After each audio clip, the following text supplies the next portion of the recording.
Halo teman-teman, welcome back to my YouTube channel Mas Nazik. Hari ini kita akan membahas soal pembiayaan untuk bisnis kita, yaitu melalui pendanaan dari KUR atau kredit usaha rakyat.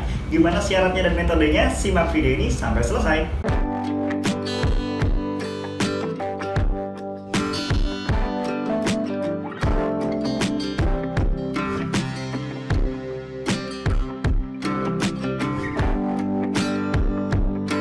Nah teman-teman semuanya, aku adalah salah satu orang wirausahawan yang sangat terbantu sekali melalui program pembiayaan permodalan dari KUR atau kredit usaha rakyat ini. Melalui program ini, teman-teman bisa mendapatkan pendanaan dari 50 juta hingga 500 juta rupiah untuk mengembangkan bisnis-bisnis atau UMKM yang teman-teman jalankan. Syarat-syarat mendasar apa sih yang teman-teman harus miliki untuk bisa mendapatkan pendanaan dari program KUR ini? Nah teman-teman perlu tahu dulu latar belakang mengapa program KUR ini ada di Indonesia. Salah satunya adalah program untuk mengembangkan UMKM supaya lebih bisa berekspansi dan berakselerasi lebih cepat lagi untuk bisa berkembang dengan pesat dan menjadi lebih besar dan naik kelas menjadi bisnis yang bermanfaat bagi banyak orang. Nah, pendanaan dari program KUR ini memiliki suku bunga atau bunga pengembalian yang sangat kecil karena disubsidi melalui program pemerintah. Itu sebabnya bunganya sangat kecil sekali. Namun syaratnya bagi teman-teman yang ingin mendapatkan pendanaan dari KUR ini, teman-teman harus memiliki usaha. Wajib sekali memiliki usaha. Karena tajuknya adalah kredit usaha rakyat, kredit usaha, maka teman-teman harus memiliki usaha. Dibuktikan dengan apa? Dibuktikan dengan foto usahanya, dibuktikan dengan nomor izin berusaha yang bisa diurus secara online di sistem OSS, dan terlebih dahulu teman-teman harus mendapatkan surat keterangan usaha dari pemerintah desa. Dan teman-teman harus memiliki kecukupan umur yaitu 21 tahun ke atas. Nah, ini merupakan syarat dasar untuk bisa mendapatkan pendanaan KUR 50 hingga 500 juta rupiah. Lalu ada syarat-syarat mendasar apa lagi sih? Dan bagaimana metodenya? Jadi teman-teman semuanya, program KUR ini targetnya adalah untuk membantu UMKM teman-teman. Nah, kata-kata membantu ini akan lebih bagus jika kita sudah memiliki bisnis sebelumnya dengan modal sendiri. Sehingga kita bisa melihat apakah bisnis kita ini memiliki prospek yang bagus atau tidak. Dengan modal kecil-kecilan mungkin 10 hingga 20 juta, ternyata kita bisa melipat gandakan modal tersebut menjadi 50 juta, menjadi 70 juta. Baru kita berani memutuskan untuk mengambil KUR untuk pengembangan bisnis atau pengembangan UMKM. Jadi teman-teman, kata-kata pengembangan itu sangat berbeda sekali dengan memulai ya. Jika teman-teman berpikir atau berorientasi untuk mengambil KUR untuk memulai bisnis, menurutku ini salah dan cukup beresiko tinggi. Karena teman-teman belum tentu bisa mengembalikan dan belum tentu mengetahui rintangan yang akan terjadi.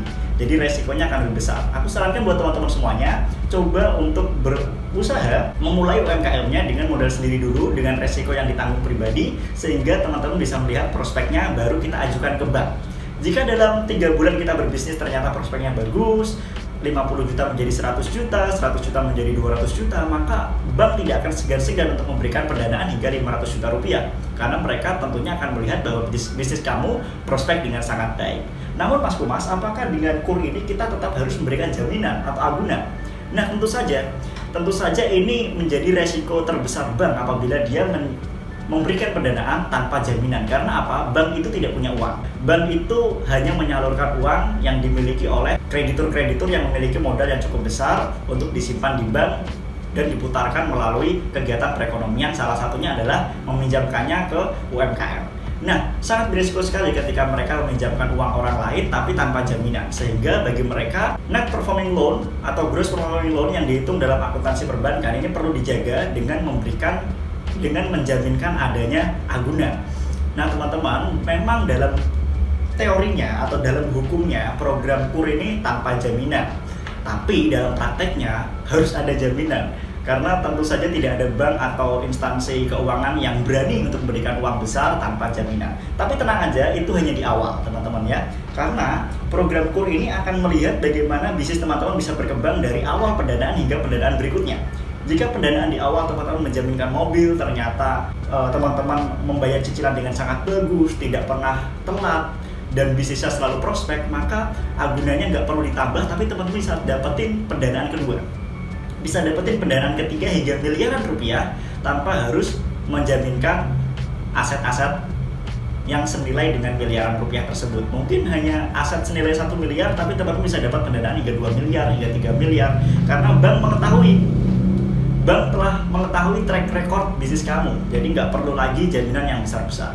Nah itu yang menyebabkan banyak UMKM atau pebisnis pemula itu bisa berakselerasi dengan cepat. Apakah beresiko? Tentu saja, dalam setiap kebijakan mengambil keputusan perusahaan pasti beresiko. Tapi semua itu ada hitung-hitungannya. Jika teman-teman memang prospek, kenapa takut? Tapi kalau memulai belum tahu prospeknya, ya itu perlu takut gitu ya. Jadi itu yang terkadang aku sampaikan, jangan ambil pinjaman kecuali teman-teman sudah yakin bahwa bisnisnya prospek sekali dan terlihat dari track record ke belakang.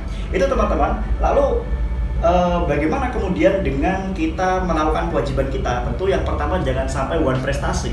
Karena jika sekali one prestasi akan mempengaruhi pendanaan-pendanaan berikutnya. Bahkan ketika teman-teman ingin mengajukan pinjaman ke bank lain akan tahu kalau kamu telah one prestasi di bank yang lainnya. Ini semua terkoleksi dalam data Bank Indonesia. Jadi jangan sekali-sekali one prestasi. Kalau memang sudah kewajibannya membayar. Kalau belum bisa, komunikasikan dengan baik. Karena dengan kita komunikasikan dengan bank, kita tentu akan bisa bertukar pikiran bagaimana menyelesaikan masalah itu dengan transparan.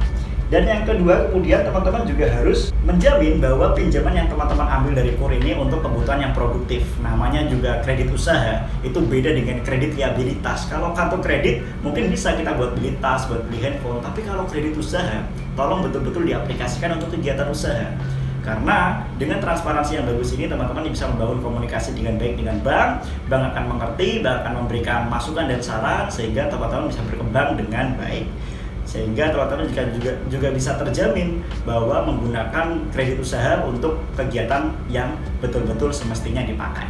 Itu teman-teman, semoga video ini bermanfaat. Pesanku adalah jangan menggunakan uang KUR atau pendanaan pinjaman untuk memulai usaha, karena itu sangat berisiko. Lebih baik teman-teman mencoba dulu dengan modal pribadi dan ternyata prospek perlu dikembangkan, maka mengambil pinjaman. Pinjaman hanya untuk mengembangkan UMKM, bukan untuk memulai UMKM. Untuk mengembangkan. Sehingga untuk memulai, gunakan modal sendiri terlebih dahulu. Gue Mas Egi Siari, bye-bye.